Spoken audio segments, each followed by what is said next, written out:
I'm excited that you guys are all here for our Diversity Dialogue series, Courageous Conversations. In the College of Ed, you are in for a treat this evening. A couple things I would ask of you, if you would have your cell phones, if you would put them on silent this afternoon. When you came in, there were 3 pieces of paper that I gave you. Our speaker is going to share with you a little bit about the purple one, but I wanted to share with you a little bit about the small one that you have as it relates to diversity for the College of Education. So those of you that are to my left, far left, if you guys would come in. So the College of Education defines diversity as the opportunity to engage people that are different. So if you would, take about 30 seconds and look to your person, select someone that's next to you and kind of share what your definition is of diversity. So if you would, turn to your left or your right who may be sitting next to you and just kind of share your thoughts of what the term diversity means to you. And then I'm going to check back in with you in about 45 seconds. So when you think about your peer or your colleague or the person sitting next to you as you engaged each other and what your definition or what your thoughts are centered to diversity, I just want to share with you that the College of Education at ASU defines diversity as the differences among groups of people and individuals based on gender, SES, exceptionalities, geographical areas to include national and international, ethnicity, race, language, sexual orientation, and religion. And our goal is that we're providing opportunities for students not only in the classroom to engage in diverse experiences, but times like this. So we know that the dialogue series is called Courageous Conversations, and we know that it takes a lot to make that leap of faith, if you will, that step to do something that's courageous. So when you think about that definition, are you able to think of someone or even yourself that may fall into that definition just by a show of hands? Are you able to think of someone? So when you think about that definition of think about the Diversity Dialogue series being one that's courageous, and you think about someone that falls into that definition, how many of you ever spoken or represented or engaged yourself to defend someone, protect someone, support someone that may have fallen into that definition as well? Okay. So tonight, we hope that the conversation will extend itself beyond just the opportunity for us to be together tonight. There's one other thing that I need you to do before I introduce our guest, is that you receive this sheet of paper. So you know that as a college that we also try to model appropriate practices, and so we just want to get a sense of who's here, as well as find out some information related to diverse areas that may present itself as a level of discomfort for you so that we can improve in those areas and making them more comfortable. So at the very top, there's just some basic information about your classification, whether you're a guest, an administrator, staff, faculty, or student.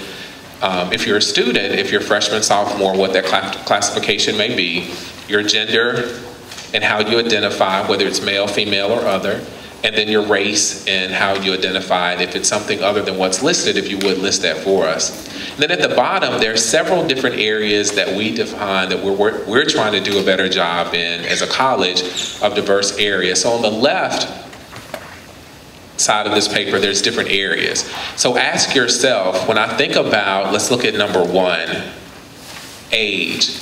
People whose age may be different in mine. Am I comfortable engaging in conversation with them? Or is there some level of discomfort if their age is not similar to mine? So if you would identify if you're extremely comfortable with that, comfortable, uncomfortable, or extremely uncomfortable.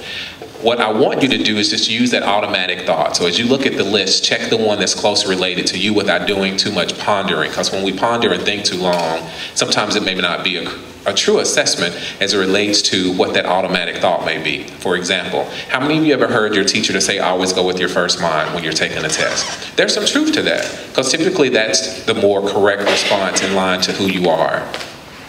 A couple other things I just wanted to share is that I'm just excited that Tori is here with us and excited about the opportunity for us to engage each other in dialogue and conversation and for her to share her story and her experiences, what she's doing in the state of Alabama as well, and how it may impact all of us as educators, how it may impact the work that you're doing with other students out in the field, how it may impact where you are in your growth and development, whether you may experience something related to our definition of diversity or something true to our conversation tonight.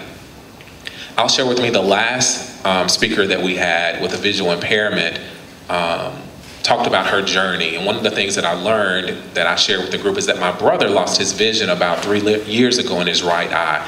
And it impacted the entire family, the way we operate, the way he looks at things through a different set of lenses. And so from a diversity standpoint, for me that works in this every day, I really was more aware and had to be more intentional in the way that I converse with my brother. And I never forget, every time I go home to visit, we typically don't say hello. I can put my fist out. This is the way we greet. We keep on going about our day-to-day lives. And so once I was leaving my parents' house, I did this, but he didn't hit me back. And I was like, "You're gonna leave me hanging?" And he was just like, "You know I can't see out of that side of my eye." So for me, it was a constant reminder of being more mindful of what I can do differently. And I think our conversation tonight is the same. I would ask that although this is a courageous conversation, that we're respectful and we're mindful of everyone, because we want this to be an opportunity to learn and grow. We can only see the world through the world that we know. We can only see the world through the world that we know. And it's not until we're presented with different opportunities that we're able to see things through a different set of lenses. So if you would, put your hands together for me, and I'm going to allow Tori to introduce herself to you this afternoon. So at this time, I introduce to you Tori Wolf-Sisson.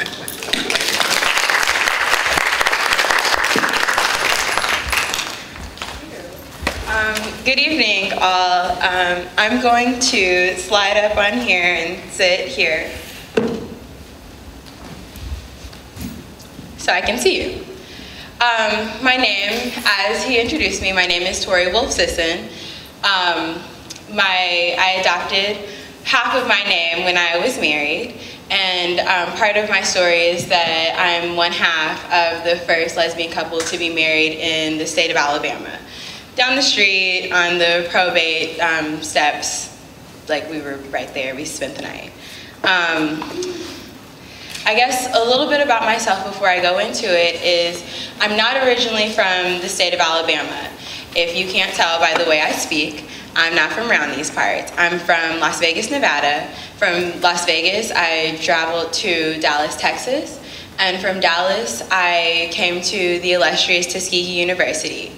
Now, I understand that we generally have some sort of rivalry, but academically, institutionally, and as a place to build our community in the way that we need, we are doing the same work, we're doing similar work, and we're all very necessary. From there, I initially planned to become a veterinarian, but I fell in love with the artwork and the history of Alabama, and I decided to change my major to history.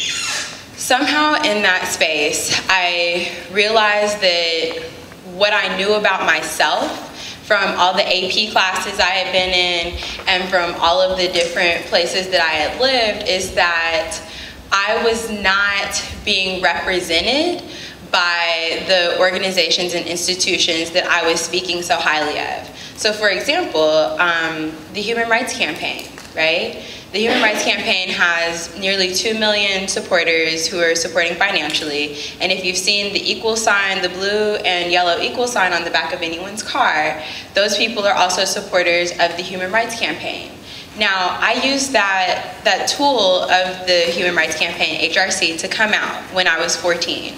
I realized that I was not exactly like everybody else in my class and that I was attracted to women. I realized that, but I wasn't sure how to convey that to other people because I'd seen folks be, dismissed or spoken harshly about when they came out. And so I wanted a method to come out about my experiences without being questioned.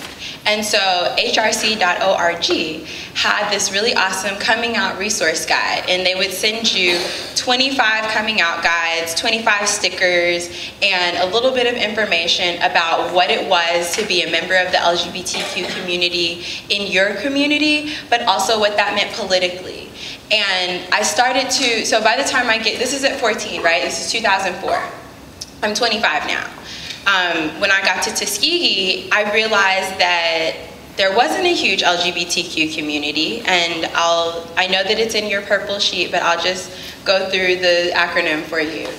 It's lesbian, gay, bisexual, transgender, queer, and questioning. That's like generally what we use, but that acronym is longer than that. It can be LGBTQIAFS2+.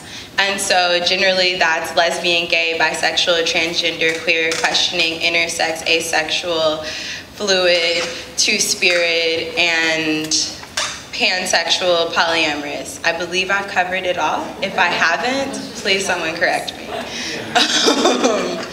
So as a member of the community, I realized that I really had no representation. I found out that there was a trans student in the year that I came in 2008 who had recently left because something had happened to them. Someone carved a derogatory term on their car. They went to the security. Security was like, well, you should stop acting like a sissy. And so even though that didn't happen while I was there, I felt committed to that person. Because from what I know of Tuskegee, that is not the way that we treat people. That's not the way that we engage people. That is like, that's, mind you, I'm a freshman. This is like week 1. And so I'm mad. I don't know this person. I've never met this person, and I may or may not ever in my life meet this person. But that drove me to create some way of change. Like, how does something happen to you? If the N-word was carved on my car, everybody would be mad. And so I say this, and if this is a triggering statement, please just put your hand up, and I promise I won't say it again. But if I am in an elevator and you accept my black side, but you don't accept my queer side, and so half of me gets to go in the elevator, when the doors close, I still die, right? So that's the way that I think about myself as an intersectional person. I am a black lesbian woman who identifies with a variety of other aspects of my community. I recently found out that I was Haitian, which is like not very far away from the Dominican Republic if you think about how many boat stops it took to get somebody to America and call yourself black. You know, like just thinking about the history of our people and what that means and all of the blood that's coursing through your body, we're effectively all one. So when I think about the way that I'm an intersectional person, I think about all the identities that I take on and all the ways that I identify myself and how I speak up and speak out for those who are unable. So flashing back to being at Tuskegee and realizing that the Human Rights Campaign that I had so seriously tried to push to people, let them know, like, hey, if you're part of the LGBTQ community, this is an organization that's doing a lot of great work, you should be a part. And I started to go on the website, understanding that I am at an HBCU, and on the website there's nobody that looks like me. And so I realized that how is it that I am supporting an organization that does not support me in my fullness? Do y'all remember the Jena 6? Anybody raise your hand if you remember Jena 6? Okay, a few of y'all.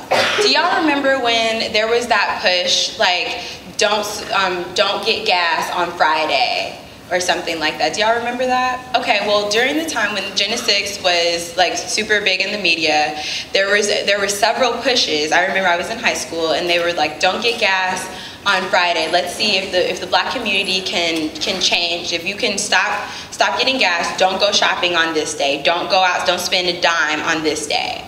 And so I remembered that, and I started thinking about where I put my money, and if I put my money in places that don't support me in my fullness, then I am then contributing to that oppression and understanding that there are places that do not support me and do not really care whether or not I live.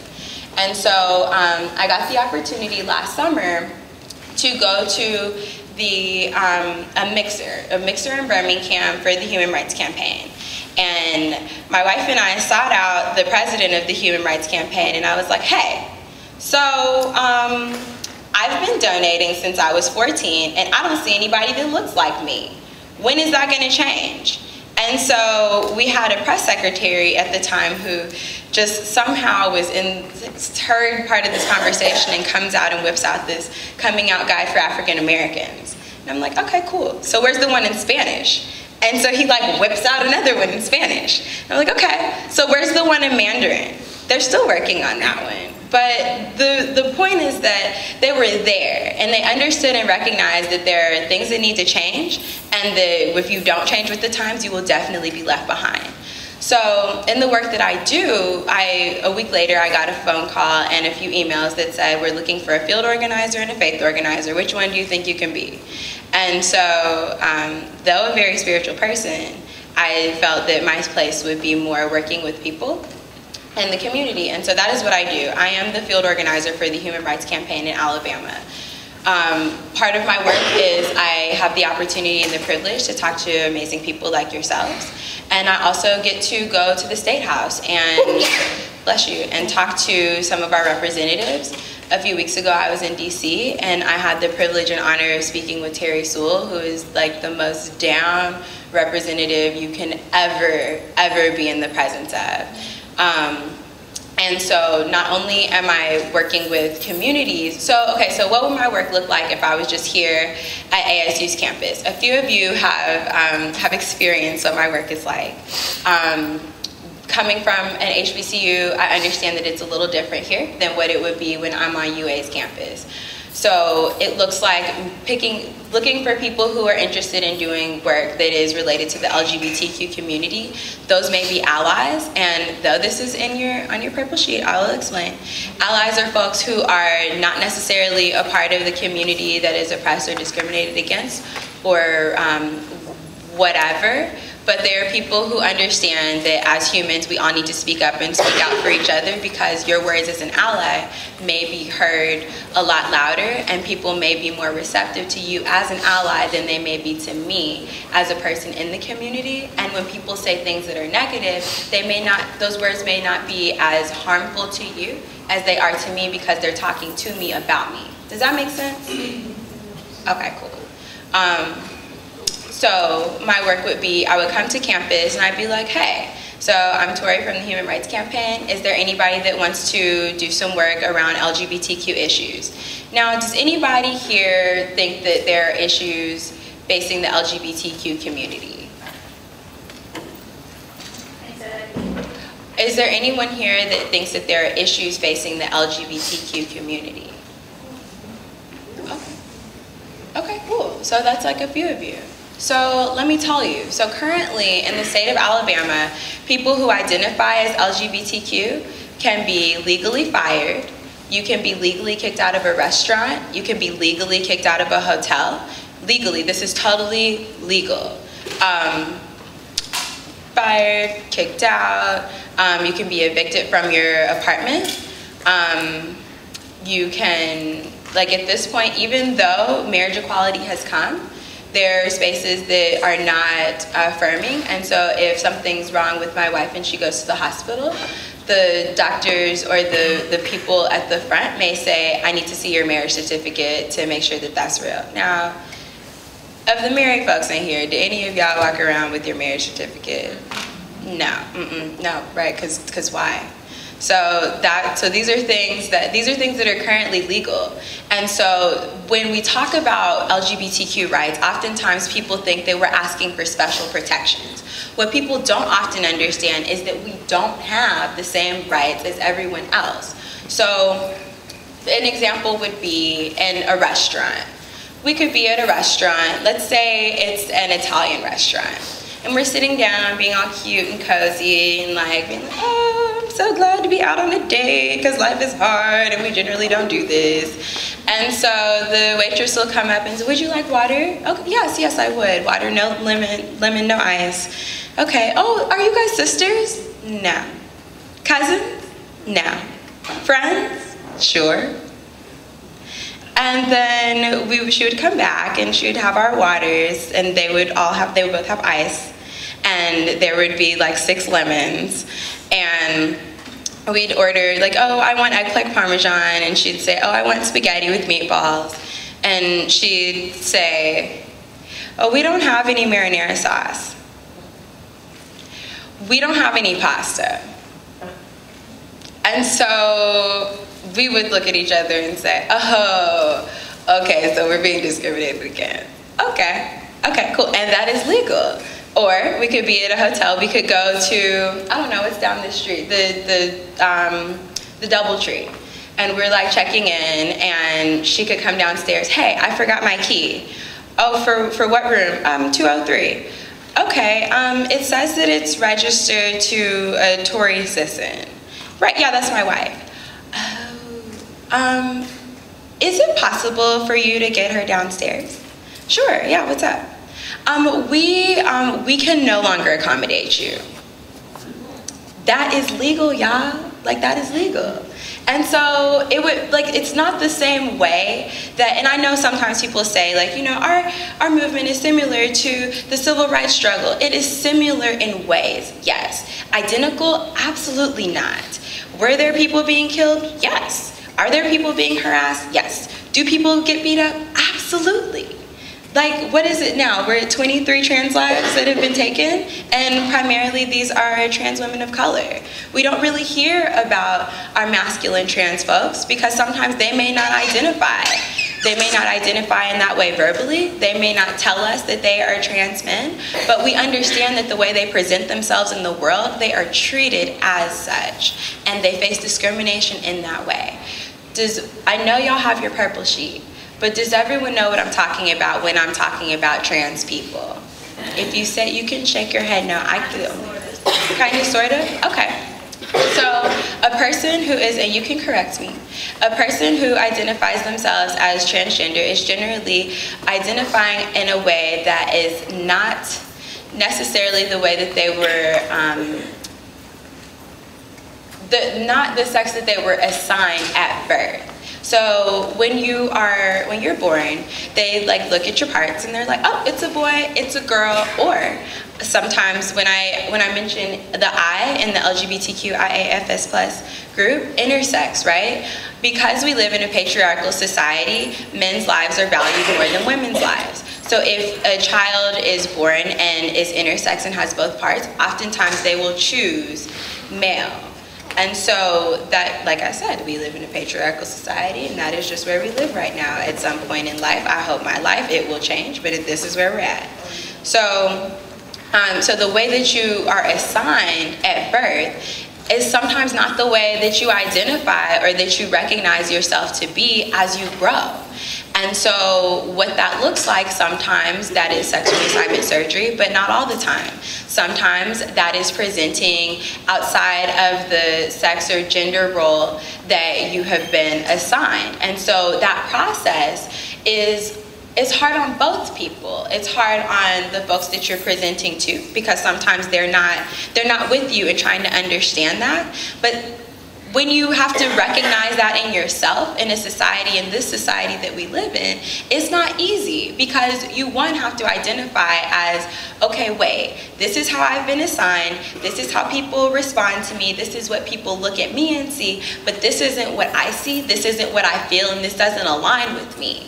And so when you start to recognize that, and then you then present yourself in the way that starts to align with you, but other people aren't responding in that way, generally in an affirmative way, then sometimes that creates a safety issue. So let's talk about identity, right? So right now, if you are a trans person and you are interested in changing your gender marker, can anyone imagine why you would want to change your gender marker on your ID?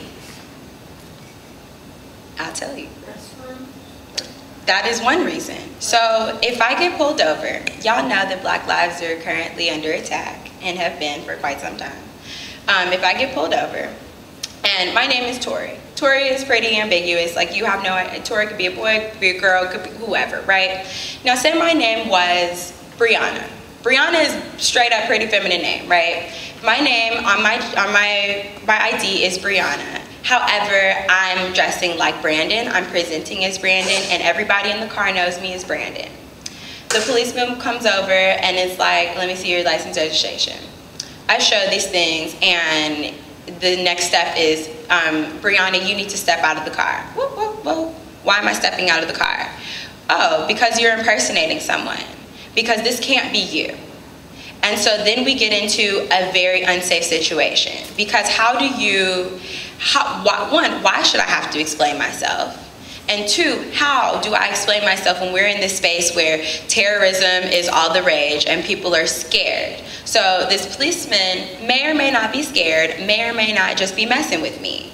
And so if it's difficult for me to change my name and my gender marker, then that creates an unsafe environment for me. Take another instance at the bar. So I'm at the bar, I'm Brandon, I see somebody, she's cute, we're talking, and they're like, let me see your ID. Okay, cool. And so now they're like asking for Brianna. And I'm like, yo, like just stop, like just give me my ID back. Brianna. And so there's some guys at the bar with me. Like I'm on my way to the bathroom, and so I get jumped in the bathroom. Why? Because it makes sense to be afraid of trans people. It makes sense to beat up trans people because you're scared. And so these are unsafe situations that people get into because of little things like changing a gender marker on your ID or being able to change your name. I promise you get the hardest time trying to go down here just to change your name. At this point, Alabama does not have a way to change your gender marker on any of your legal certificates. Why? Because the system is outdated and the computers have this as a frozen slot. I promise you, it is frozen. You cannot change it. And so that makes life just really, really complicated in a way that it shouldn't be. Let's see, what else should I tell y'all? Is there anything that you all are curious about that you haven't had the opportunity to ask anybody? Sure. How well you share with clients, share with your experience with your family? Oh, it's terrible. Would you repeat the question? So he asked if I could share my experience with my family.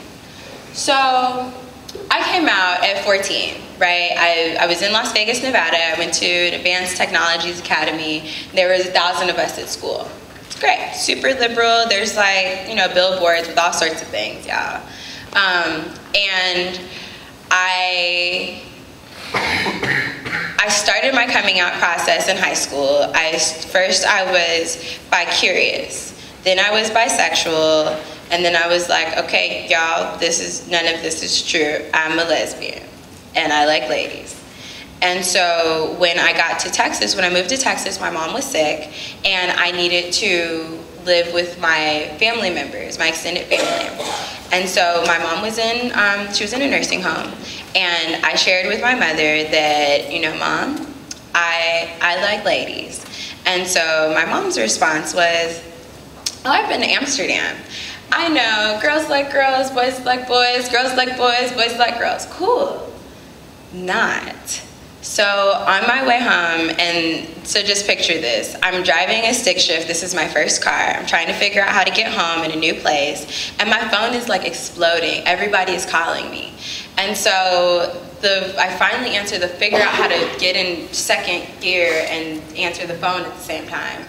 And my aunt calls and she's like, so I heard you were raped. And I'm like, whoa, that is not what happened. I don't know how this happened. It had somehow cycled around the United States that something had happened to me, and now I'm a lesbian. And so from there, I had to re-explain myself to my entire family in a way that I didn't necessarily think I would ever have to. And so that was like part one. Part two is when I was married, and I had a group of family members who had not been supportive in the past, but started to reach out to me after we were on international television, which is interesting. You know our people. But then on the other side of the family, they're not entirely super supportive. And so at this point, the support system and the family dynamics that we have been created by people who are interested in being part of our family, by people who have decided that we value you and we would like you to be our sisters, our cousins, our family. And so that is what family dynamics look like oftentimes in the LGBTQ community. When we are cast outside of our blood family, we either find family or family finds us in whatever settings we're in. Does that make sense, y'all? Okay, cool. Sure. You referred to your spouse as your wife. Yes. And I wondered why you did that. Since Alabama is not a community property state, when you use wife and husband, there are some things that are not on paper, and roles are assigned, and when the marriage ends, sometimes there is a problem. Sure. Because the husband and the wife, even though they say they're equal, that's not the case, especially when the marriage ends. So my question is, why did you decide that you and your wife, does she refer to you as her wife? Yes. I wonder why you all decided to do that instead of just saying my spouse. Because wife means that technically somebody is subservient to somebody else. But if you're both wives, then that's one thing. But I just wondered about that. That's No, thank you, and that's valid. That's valid. So, where we're coming from is a place that so when we talk about gender roles, right? These gender roles, like sex when you're born, are assigned.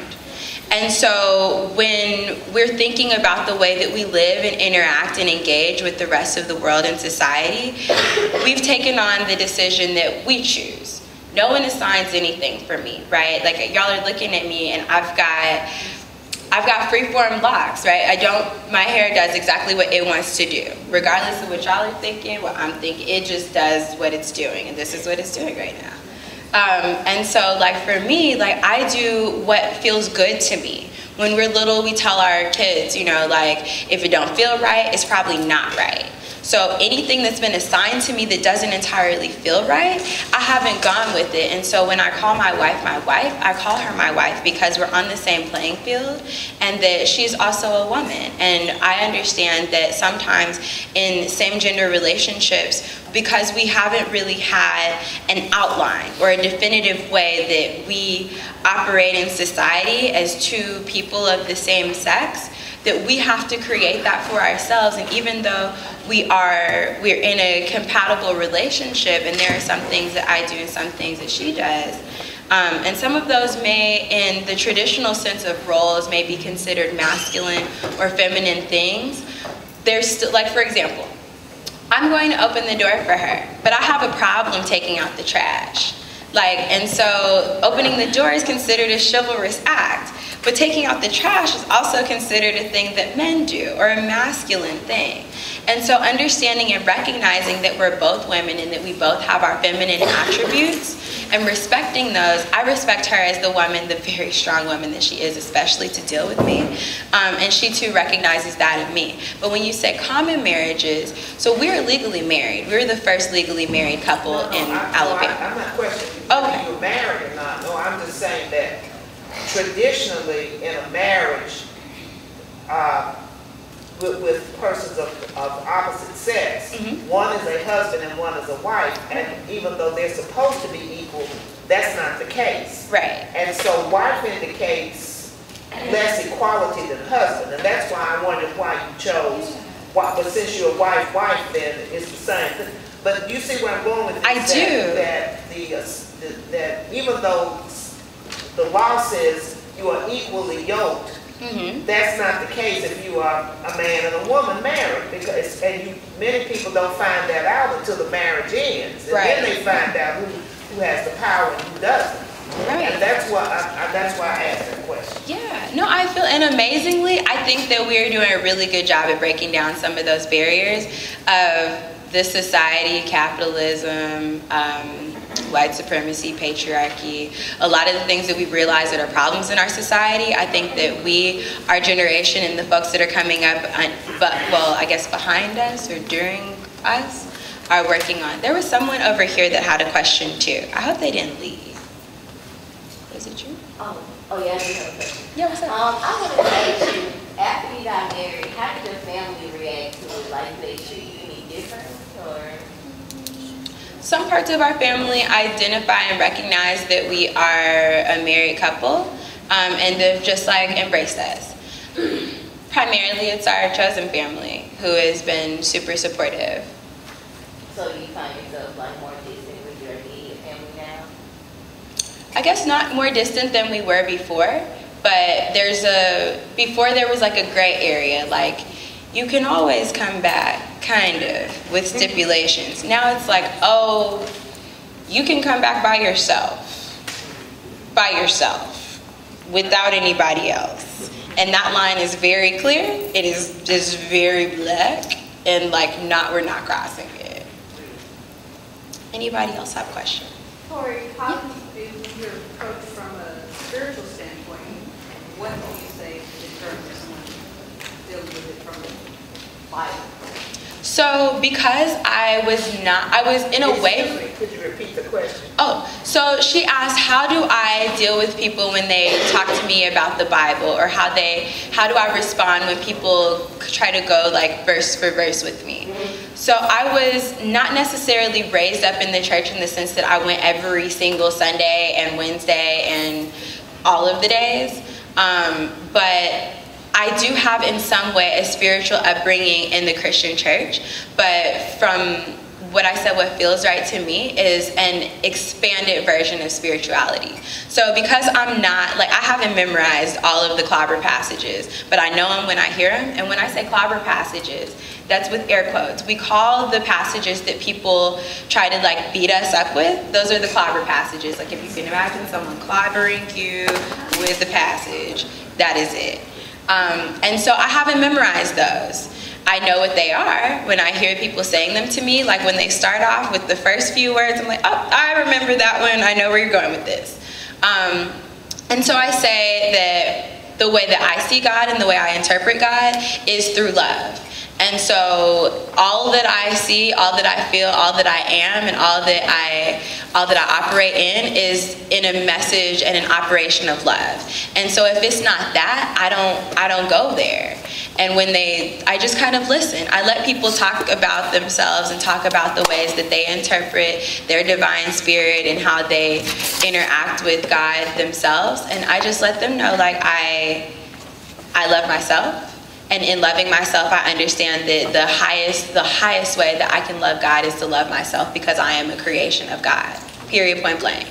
And so if God wanted to do something if God wanted to create me in one way, I would probably be not Tori Lynette Sisson. Like, that's not who I would be. But I am Tori Lynette Wolfe Sisson. That is the person that God created me to be. And all of the way that I feel, all the way that I am, and all the experiences that I have had to create me into this being, those are experiences that God placed in my life. And so that is who I am, and that is how I identify and articulate with my higher power. I know y'all got questions. Come on. Please. I have a question, and it may seem really stupid, Yeah. but you're talking about transgender, and I can't put it in elaborate ways like you, but if there is a male birth because of anatomy, and he dresses and emulates a female, Sure. do I address him as male or do I address him as female if I don't know them? Okay. And if I know them? Okay, so I wish she hadn't got up, but Shantae, whenever she comes back, before y'all leave, look at the back of her shirt. The front says, like, what are my pronouns? It's kind of like a play on pronouns, but on the back it has the most commonly used pronouns. And so how I generally start conversations, I felt too comfortable with y'all and I didn't do it this way, but let me just restart. Hi, my name is Tori Wolfe Sisson. My pronouns are she, her, hers, and blah, blah, blah, blah, blah. Back to my introduction. So generally, if there's someone, so when I walk into a room, normally I've either been introduced to the folks that I'm in the room with, or I have a general idea of where I'm going. If I say someone introduced us, say Dr. Hinton introduced us online, like he would say, you know, what's your name? Karan. Hey, Karan and Tori, you guys should meet. You're both amazing people, right? If you happen to go by a set of pronouns like they, them, theirs, instead of she, her, hers, or he, him, his, then he would probably send me an email and say, BT Dubs, their pronouns are they, them, theirs. But that's if we were introduced in that way. Now, if I just saw you on the street, we're like cool, and you know, we're talking, I would say, hey, by the way, my name's Tori. I go by she, her, hers pronouns. What's your name? And because I've modeled it for you, you would probably then either respond in the way that I just modeled for you, or like most people that aren't familiar with pronouns kind of are like, I'm she, right? And so like that's how you know, but then there's some people who do identify in the way that you've just described, like a person who was assigned male at birth and dresses in clothes that are generally assigned to female roles.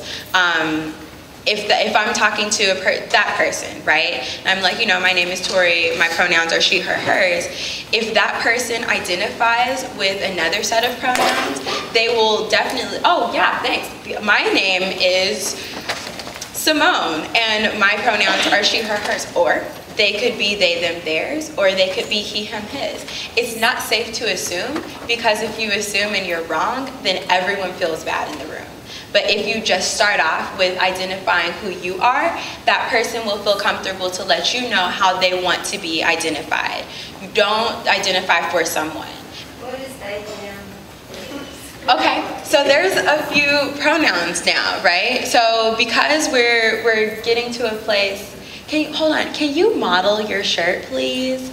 Just walk slowly up and down the aisles. This is my lovely wife, Shantae. On the back of her shirt are the pronouns.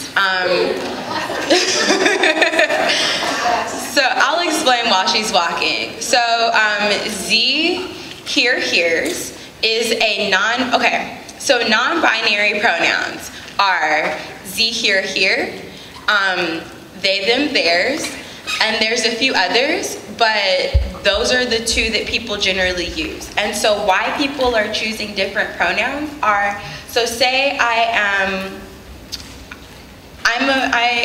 identify as a lesbian woman, right? Y'all heard me when I introduced myself. But in real life, I generally identify as queer. And so queer is like, I have a lot of feelings. And sometimes I feel more feminine, sometimes I feel more masculine, and the way that I'd like to present myself to the world is as myself. But if you're talking to me and I don't want to be disingenuous to the way that most people identify themselves, so I'm not going to use myself as an example. So someone who identifies with they, them, theirs, or a set of pronouns that's not he or she, oftentimes does not feel like he or she is appropriate for their lived experience. And so it may even feel kind of abrasive for them to identify that way because it doesn't fit. It's too, those gender roles that we have for those people are just too rigid. So that's like, you know, like we think that a man can't wear a dress. But I want to wear a dress because it feels right to me, or that a woman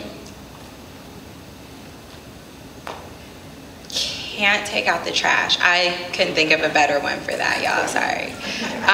But like it's these, like he and she don't fit. And so moving beyond that, some people use the term gender non-conforming, and some people have said that that's a negative way to think about language. So we've started using gender expansive, because it's not just that you don't conform, because one, why are we trying to conform?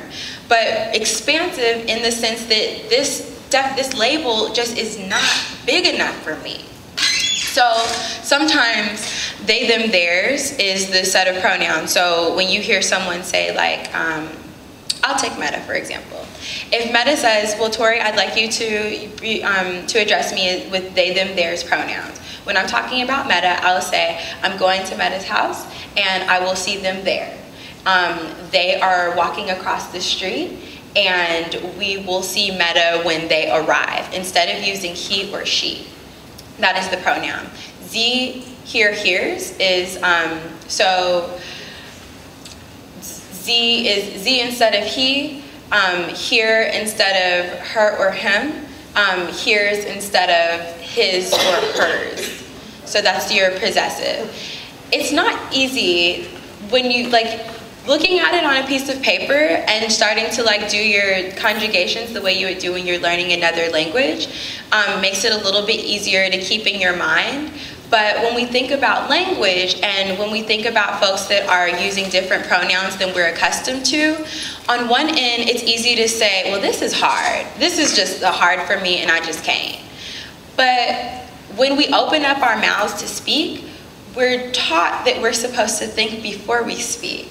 So if we are more thoughtful about our words and the way that we interact with others, then that's helpful just in and of itself. So if we're thoughtful in the way that we respond to or talk about or speak with folks that are using different pronouns, then that also helps us be more mindful and be more considerate and compassionate with the way that we engage. Are we all here? Y'all are so quiet. Please ask me a question. Yes? As educators and future educators, how should we deal with students who identify themselves as lesbian, gay, bisexual, transgender, and question? How should we deal with them? Because I know as time go on, there's just one of the students who come to your class who are just openly gay and they're openly straight. So how should we deal with them? So when we think about language, okay, so this person asked, how should we deal with people who identify as members of the LGBTQ community? I'm summing it up. In the classroom.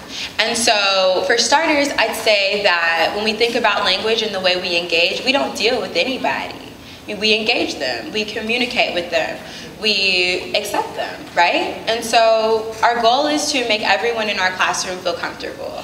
So there's a few teaching styles. So the Human Rights Campaign has a program called Welcoming Schools, and it's a curriculum that's K through 12, and then it also has a collegiate edition that was recently rolled out about a year ago.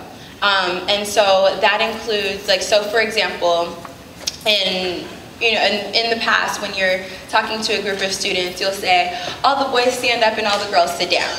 Well, in this model, we're thinking everyone wearing short sleeves stand up, everyone wearing flip-flops sit down, or something like that. So instead of looking at the way that we are assigning gender to others, we look at the way that they've decided to express themselves to us. So you picked out your clothes today. You were happy that you got on a purple shirt or yellow shirt or whatever you're wearing. And so we're identifying and communicating with you in the way that you would like us to communicate with you. So if you have a student, and I'm thinking of someone now, Jazz Jennings, who, if you haven't heard of her, she's a beautiful, amazing trans woman who I think she's like 16 now. Barbara Walters interviewed her when she was 6. And her parents were super, super affirming, and they were like, our daughter, she is expressing herself as feminine, she's our daughter, and this is who she is, right? In school, they're like, well, what do we call it? What is it? She is a little girl, because that's what she told you. So it's so simple, it's complicated. I am who I tell you that I am. If I came in here and if I said my name was Kyle, you all would say, hey Kyle, it was nice to meet you. I'm glad you came to ASU to talk to us. And so as she said, her name was Jazz, and that is who she is. That is how you identify and address them. So when we talk about bathroom politics, that's generally when, in the case of like a non-discrimination ordinance or a policy that is going to be statewide or school-wide or what have you, generally the way that goes, that's when people start to have problems, because they just can't wrap their heads around people going to the bathroom, which is far less complicated, as I'm sure you all know, than we're making it seem. And so I think it's beyond the classroom. I think it's really the entire school. So for some students who identify as trans, some schools have just made sure that they've got a few single stall bathrooms at this point in time, because some parents are just so not comfortable that they will fuss and complain for the rest of the school year. There are some places who have made the decision, however you identify, that is where you go. And that makes more sense than really anything else. Yeah. Thank you, So cool. So I think oh yeah. Tori, it's probably, although each individual has their own personal challenges, everybody's situation is important and it's them. The point I'm making is that for you, it's probably not as challenging as for a male that's now female, because you're still, like female, you go to female bathroom. Right. For a male that's now female, that have to deal with the issues that they probably have more challenges, I would think, I don't know, for ladies in a lesbian relationship as for a male that's now female. What are some of the issues that have been brought to human rights that are more challenging? So she asked what type of challenging, how it may be challenging when trans women enter a restroom. It depends. Sometimes, like it just depends. Sometimes it's something called passing privilege. So if someone has passing privilege, that means that they're a trans person who, when they're on the street, you can't just spot them and say, oh look, it's a trans person. So people who have passing privilege generally don't have the problem in the bathroom. It's folks that don't. And so that problem could go from looks to being beat up to being killed. And so those are the things that we've seen, not just at the Human Rights Campaign, but internationally. Trans Day of Remembrance and Recognition is November 20th. And every November 20th and around that time period, we look at the list of people who have been assaulted, who have been murdered, just for living their lives being trans people. And so we remember them by saying their names and by just remembering them. But also this year in Montgomery, there's going to be an event at the Unitarian Universalist Church it's the Unitarian Universalist Fellowship of Montgomery on November 20th for Transgender Day of Remembrance and Recognition, because as we've discussed that it is hard to live, it's also, we need to recognize these people for continuing to live life and to not commit suicide, to not, fall to all of the things that you can when life is hard and it's depressing and it's a battle to get up and go outside every day. And it's courageous, like this conversation. And so, in summation, thank y'all for listening to me. We're wrapping up, but me and you can talk as soon as I drop this mic. Oh, no, I just wanted to say something about a term on here. Sure. In my generation, I'm a baby boomer. Queer was a pejorative, so now it's not. So, as an adjective, when you are describing someone, it is not. Wait, hold on. As a noun, it is derogatory. As an adjective, it is okay. If you're saying, I am a queer person, this is the way that I describe myself, we are good. But if you're like, that queer over there, that is a problem. Yeah, so if you want to speak with me afterwards, I will be here for a few. And you can get my contact information and we can link up, because I will be in Montgomery again, I promise. And I will so graciously hand this mic back over to Dr. Hinton. I had another comment quickly as you're passing the mic, and that is, I attended one of the Amplified meetings here on campus, and what I left with from that group, and for those of you, I'm sure most of the campus know Amplified, correct? No. Anybody doesn't? Hold on, y'all don't know who Amplified is? Yes. We working on just don't go until you know. But what I left with is that there's a lack of compassion for people, period. Like I heard someone ask, how do you treat them? People are people.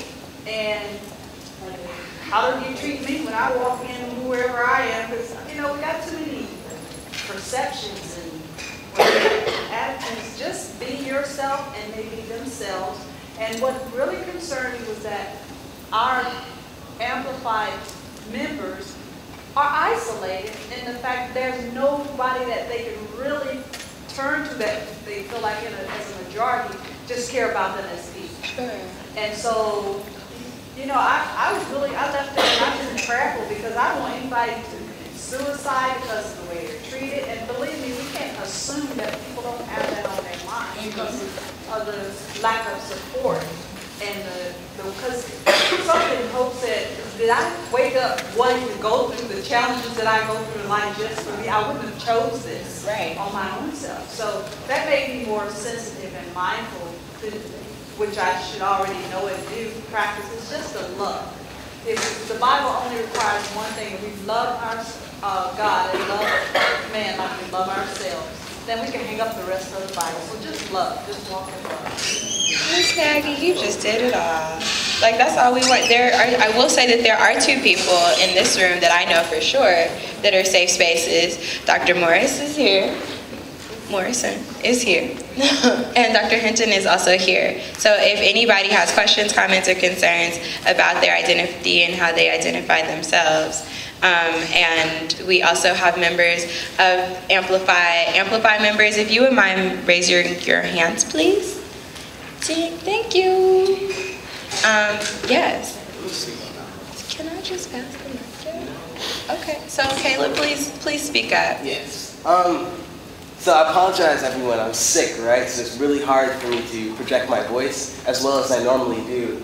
But I did want to make sure that everyone understands that you know, LGBT people exist on this campus. Like, I'm an openly transgender person, as in I was female assigned at birth, and I now identify as male. And part of that process for me has looked like taking testosterone. I'm 9 months on testosterone as of the 15th, and I've had a lot of body changes, etc., because of that. And so I think that sometimes when we're having these conversations, you know, we kind of look at them as though they're detached things that, hey, people aren't actually, you know, experiencing this on our campus. That can't be ASU, or even the most stereotypical one, well, black people aren't transgender, you know, but we exist. I am one of those people, you know, so I think that it's important for us all to understand that, you know, when we take away from conversations like these, we're taking away so that we can actually impact people who actually are ASU Hornets. You know, this is my 3rd year at this school. I'm a junior and I'm going to be a senior. I'm going to graduate from ASU and I'm going to become an alumni. I'm a part of this campus and all that it stands for. So I just want you to know that you will be impacting lives. You know, there have been times where I've been suicidal. There have been times where I've been reported to the health center, etc., because I posted things to Facebook. These things have affected my lives, and they affect lives on this campus. So, yeah, take away from this conversation, LGBT Hornets exist, trans Hornets exist.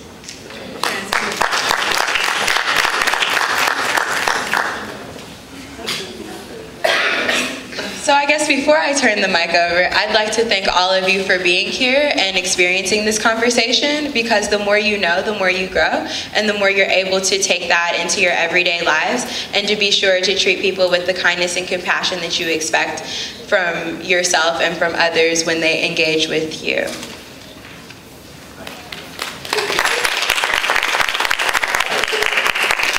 You know, I started earlier, and I shared this with my students, you can only see the world through the world that you know. And so I'd like to end with that as well. And we hope that your world has been impacted, that you see things differently. We know the conversation tonight was only an hour, but we hope that it will extend in your classrooms, at the nearest coffee shop, later next week, next semester, that it doesn't stop now, that it will continue to grow, and that you'll continue to ask questions. and that will create more courageous conversations centered around other diverse topics as well. One of the last things that I'll ask you to do, and I'll take any final questions, is on the back of the same sheet of paper. If you would respond to those statements about as a result of attending the diversity conversation that you have a better understanding, you had an opportunity to be engaged, that you have a greater appreciation of how it may affect you personally, and then how will it affect you professionally as a future educator. And then at the bottom, what did you learn? If you would share with us one thing that you grasped, that you learned from tonight's conversation, and then one thing you would like to know more about that will help us in planning and future conversations. Any burning or final thoughts before we leave? Yes, ma'am. This is my first greatest conversation. I really enjoyed it, and I was enlightened. I'm curious to know, when you speak of diversity, are you going to have other diverse populations as like race?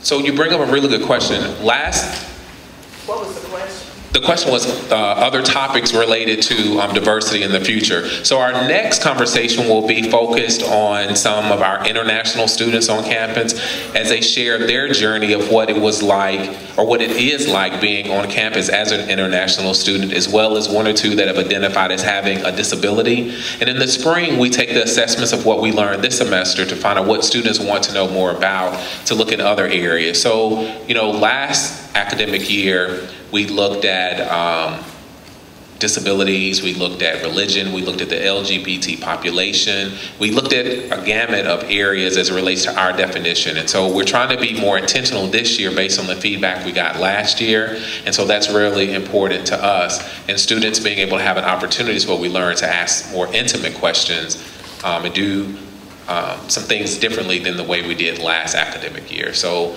yes, that will be part of our spring dialogue and conversations. If you guys will put your hands together again for me, for Tori being here tonight and sharing her story.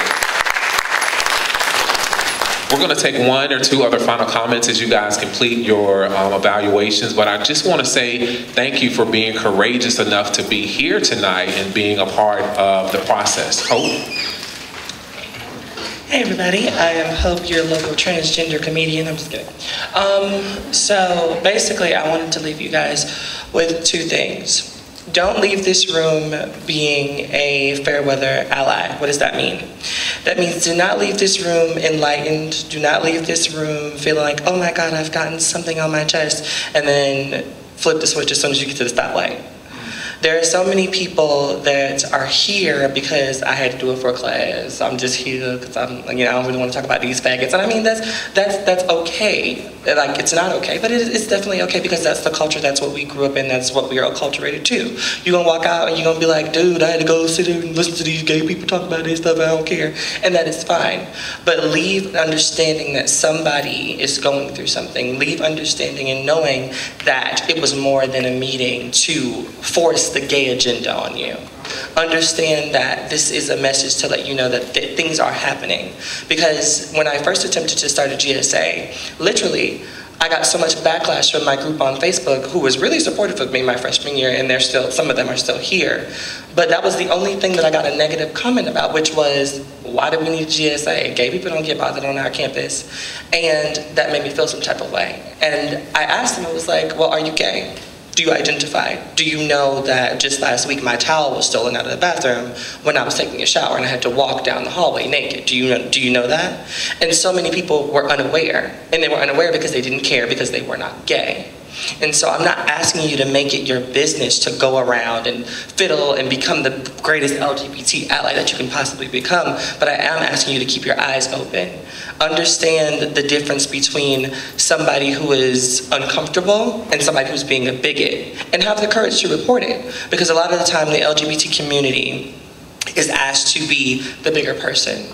We're asked to walk away. We're asked to let it go. And unlike me, because I'm not letting it go. If you know me, you already know I'm going hands off, clap 100 to 0 to 1,000 real quick. But most of us don't. And you have those that are really feeble-minded. And I think that's the way that America likes us. As long as we're kind and we're sweet and we're yes and we're doing your hair and your makeup, it's acceptable. But the second that you open your mouth and you speak up against something, you're the faggot with attitude, or you're the lesbian with a problem. And so I think that the allies, which happen to be our straight affirming people, should come in and step in. If you see somebody saying something out of the way, don't laugh at the joke because it's not a joke. Don't agree with it and then say, well, I have a whole bunch of gay best friends. I have a whole bunch of people who I've witnessed. They'll laugh at a football player who laughs at me, but then come and sit at my table and ask me where I got my hair done. That's not being an ally. You have to be an ally 24/7. You have to be somebody who stands for something 24/7. You can't come to these meetings and sit in here for an hour and go, yes, that is so wrong. They treat gay people so bad, and then sit outside and allow it to continue to happen. You have to be a working advocate. That's what I call them. It's Hope. I just want to say this. I hear the word ally, but I want to add to that because I identify with you not because I'm gay, because I'm very straight, Right. but because I am white, but I identify with the black race. So Right. I understand. So I don't like the word ally because it seems so political. That's just for me. I just say that we should love and do what's right and be for right. Right. Period. Right. And to touch on the question about how do we treat people? People may not say it a lot of the time, and students may not say it because honestly, me as a student, there are a lot of my teachers, preferably the male ones, because they have that black male ego, and then we're in the South, so they have that black male ego on top of the Bible, on top of my daddy was my daddy was my daddy. And so a lot of my teachers who are male refuse to call me Hope. And my female teachers, I find it that before I even walk in the door, they're like, Hope, you in my class? Oh my God, I heard, and so I think that that's a double-edged sword. But in that, I find myself saying that this is school, I have to accept it, I have to suck it up. And so I think that as a teacher, the best thing that you could do for your students is identify them the way that they choose to be identified. If it is not going to kill you to call somebody the name that they give you, if it's not something ridiculous like Pookie Boo Boo Day Day, and I've heard teachers call students by their street hood Pookie Boo Boo Day Day, but refuse to call me Hope, and that to me is an insult. And so I say treat your students with the respect that you would want to be treated. If your name is Donquarius and you're embarrassed by that, but your middle name is Jonathan, and you say I prefer to go by Jonathan, everybody calls you Jonathan, correct? So if I'm more comfortable being called Hope, then do that. Do me that favor to make me comfortable so that I can make the classroom more comfortable. Because what essentially happens is then you end up having a student who goes to student affairs, and eventually it boils back down to you being a bad teacher, because they're going to say, well, I can't go to that class because he makes me uncomfortable every time he calls me by my name, because that brings back memories. And I'm past that point in my lifestyle, but there was a point where when you would call me Martell, I would shut down for at least a good 15, 20 minutes of class, and I would miss information, and now I'm thrown off, and everything, and to other people that's not serious, because it's like, oh my God, get over it, that's your name, you was born that way, like da-da-da-da-da, and you can't tell me that you failed that test, but it was something that affected me, and it took me out of the space, and it took me out of my learning environment, and I don't think people see the severity in affirming their students. I don't think people see the severity in saying, yes, that little flaming queen is in my class, but that little flaming queen is here to get an education. Yes, that lesbian affirming masculine woman is in my classroom, but she's not here to be belittled by me. She's not here to be reminded that she needs to be feminine. I'm not in my classrooms to be reminded that I'm a man underneath all of this foolishness, as they say it. I'm here to get my education. And I think that as a teacher, first you must put your own ideals, beliefs, and all of your, Dewey Decimal System in the background of, what you have going on, because you're dealing with lives, and you're dealing with other people's lives, and you're dealing with other people's sanity the second that they walk in that door. You don't know what I've been through that morning. You don't know what I went through last night. You don't know if I got gay bashed or gang raped or anything. You don't know what happened. And so the simplest thing as you calling my real name that morning could really set me off, and I could jump out your classroom window and you wouldn't even know why. Right. And so I think that it's important for teachers, especially because you guys hold so much power. We're with you more than we're with our family most of the time, especially during grade school. And so the least we expect from our teachers when we go to these safe spaces is respect, because we may not get it from home. I may not get it at work. I may not be able to get it in those other spaces, but in class, I figured they have to. And so I'm coming to class excited because I feel like, it's her job. She got no choice.